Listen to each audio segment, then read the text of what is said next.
Hello everybody, so today we are doing some bale wrapping for the first time in 2 years, and we have our control box. But first thing we're going to do, we have this morning been cleaning out our beef stores, so we're going to tip the final load, get the wrapper on, get it ready and go and wrap a few bales. It is just a few, it's not a big job, but we'll explain all about it in a minute. Right, so there's our load tipped. We will go and dump the trailer off, pick up the wrapper. But first, before we do that, or while we do that, I had a question a little while ago from a viewer on an old video, but he's just watched it, and that is from a guy called Glenn Coopman. And he said 2 questions, one of which we'll cover now and one of which we'll do later on if I remember. Could you show how you mount the control levers for the wrapper onto the tractor? I have just bought one exactly the same and I would like some ideas. So when we get to hitch the wrapper on, we will do that. It's far easier to show it in a video and hope that Glenn is watching than it is for me to reply, because you know, words don't make sense, but you show some pictures and you can see exactly what I've done. So we'll do that in a minute. Right, so how do we mount the levers? So on the back of the cab there is 2 loops, one each side of the back window. You can't see it, but it's when my finger's touching it.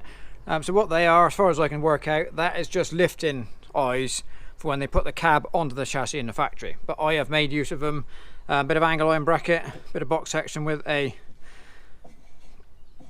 bolt in it, and they're just bolted down through those 2 lifting eyes with a big washer underneath just to hold it all tight. And then into that box section fits another bracket. Okay, so the black bit is permanently fixed to the tractor, and then this just lives on the wrapper, comes in and out as needed. He just sits down against the stop there to set your height. You probably don't really need the bolt in there to do it tight, but I've got it. And then on the control levers is a plate that sits in there, okay, that slots down into there, and that's held at an angle to just keep the levers at a comfortable kind of height from the seat. So this wrapper is totally manual, all lever controlled. It's good, it's reliable, I do like it. I have to say I do enjoy, I do like wrapping, and this is so simple, because sometimes we come on and we wrap 10 bales, you know, and it's just easy and reliable. Modern ones are all joystick controlled and much easier to mount in the cab, I'm sure. So this is trickier to mount but reliable and does what it needs to do, but it is very heavy, and now we have to heave it all the way into the cab, which is one of the biggest downsides.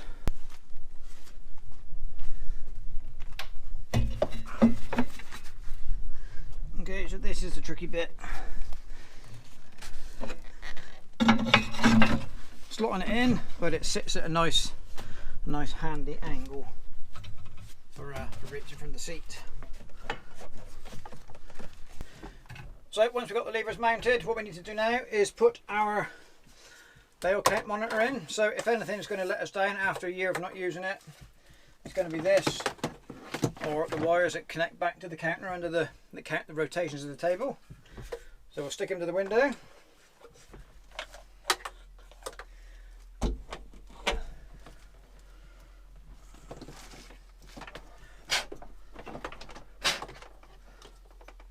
So it has all been dry stored, and the box has been in the house, so it's been warm and dry.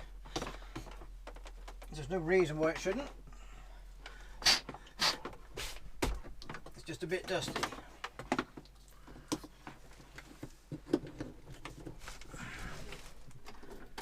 Oh, we got power. We'll reset. So we've got reset our counter.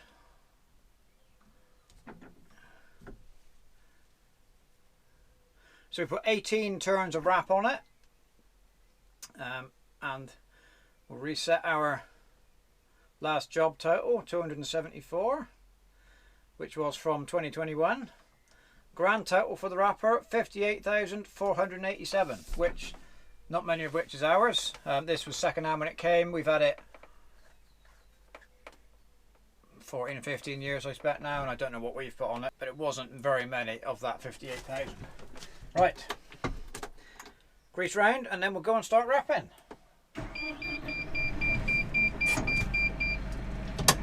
Just give everything a quick test, make sure after I've said how reliable our levers are going to be, just make sure they are going to work.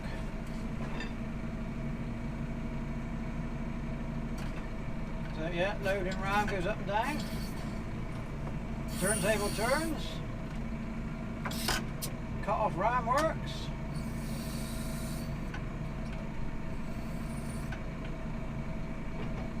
and tipping works.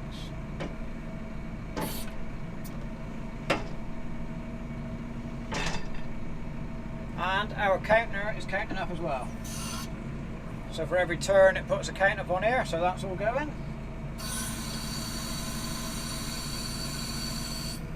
Right, ideal. Just reset our number.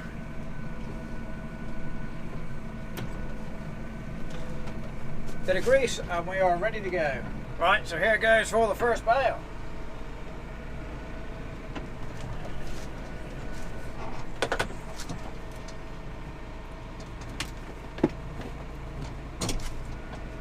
Got to try and remember how to do it now, because last year was so dry we didn't have enough grass to wrap a single bale.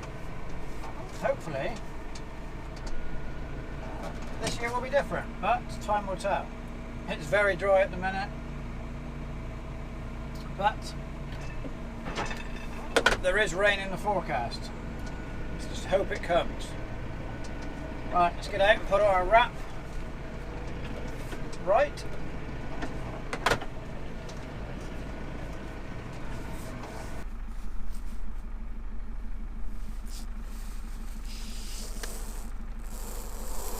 Okay, so our roll is already threaded up. Tie the first bale off. Hope, because the wrap's been on there a little while, it hasn't deteriorated and it's going to snap. But it looks okay, so hopefully we'll be alright. Right, gently does it for the first couple of turns. Make sure the wrap doesn't tear.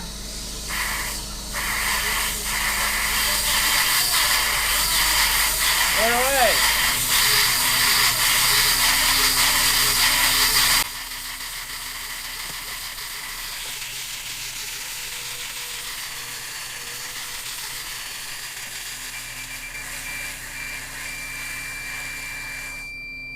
Okay, so there's our first bale wrapped. So what I'm going to do, I've backed up to get it out of the way. I was a little bit tipped into the hedge, so we'll just square up on the hedge a bit.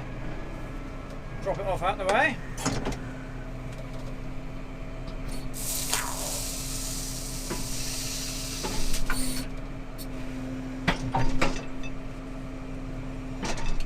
Right, there we go.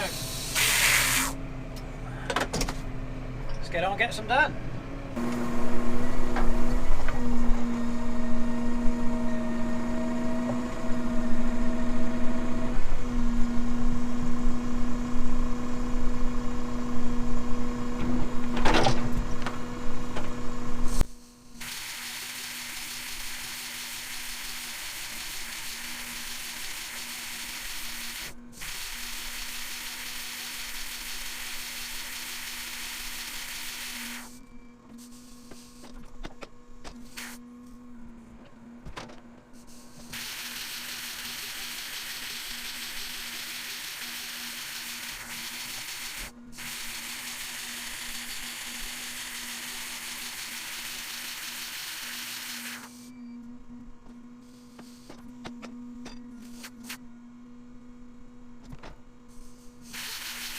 Okay, so at the start of the video we mentioned Glenn's question about our wrapper mounting bracket. I said that was a two-part question, so the second part of his question was how well does the roller type baler work for silage? I only have a belt type and thought the roller type had a soft centre which would be more prone to mould. So he is correct. The roller bales or the roller balers are known, or used to be known, as a soft centre baler. The reason being, a belt baler, as soon as the material goes in, it starts forming, so you get a firm centre. In a roller baler, because it's a fixed chamber, the crop just goes in and bounces around a little bit until it gets pressure against the rollers. Now our class baler that's got a feature on it where there's 3 of the rollers at the top of the back of the door. They've folded in under spring pressure, so that they say that makes the bale form earlier and start rolling and gets your pressure up. Whether it makes much difference, I don't know. But let's get out and see what a soft centre bale looks like. Okay, so here is our bale. So as you can see, the centre isn't rolled, but as you get bigger and bigger, you can see it's formed it into the bale. When the fixed chamber balers first came out, you know, in the 80s, I guess that's when the soft centre name appeared. But today it is softer than the outside, but it's certainly not a soft centre with regards to letting mould come in. We're not massive balers of silage, and we do about 300 bales a year would be a busy year for us. So we're in no way in the big league in terms of baled silage.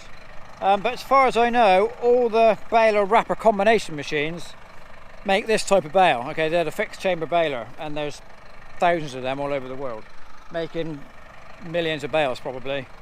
So no, don't worry. A fixed chamber baler does not produce bales any more prone to mould than other balers.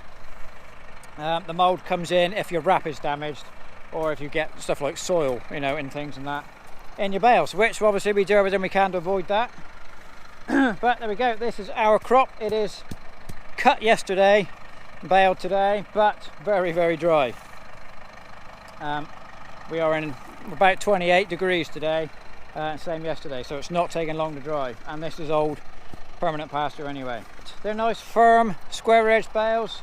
That's the benefit of having the rake. Put in your swath wider than your baler pickup. That keeps your edges tighter. Rake passing by. So as you can see, once they're wrapped and the wrap is pulled tight, you know, the edges of the bales don't shrink in. It's nice firm edge bales. But this type of material, very dry, quite long, it makes nice bales anyway.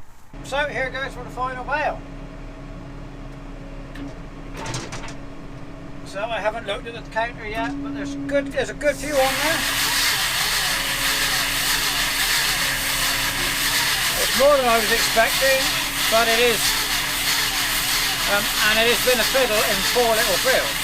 But we got there in the end, 3.5 in the final field. There we go, that is the end.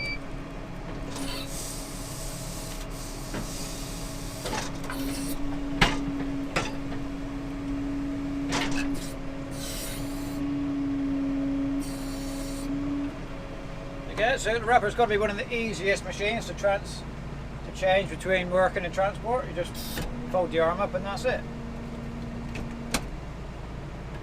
So what do we do? 45 bales, that's not bad going. Right, there we go, that is the end. So I will say thank you very much for watching. I hope Glenn has watched and it has answered the questions that he had. Like I said earlier on, it's just far easier to show a quick little video or a part of a video than try and write it all down in the comments, because it just doesn't work.